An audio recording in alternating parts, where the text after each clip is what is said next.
For decades, infrastructure in the Virgin Islands has suffered from a systemic lack of investment.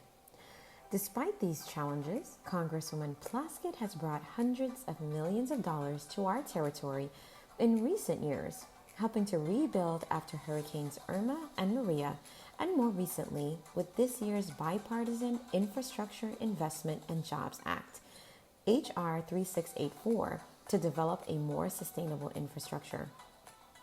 This interactive tool, developed by our office, allows Virgin Islanders and Virgin Islands residents to not only report infrastructure issues that need attention in our community, but also offer suggestions which we will submit to the governor and make available for private developers for potential projects under the new infrastructure law. To report an infrastructure issue, search plaskett.house.gov and click Infrastructure Survey. This will direct you to fill out a form. Once you've arrived at this page, you may drop a pin at any location on the map below or type a specific address.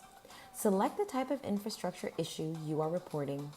Describe the issue in as much detail as possible and share your suggestions for improvements and/or repair of the issue you've indicated. Please do understand that these are suggestions. We will forward the information you share to the appropriate Virgin Islands government agency, but final projects and allocations of funding will be determined outside of the Congressional office. Thank you for your collaboration and stay VI strong.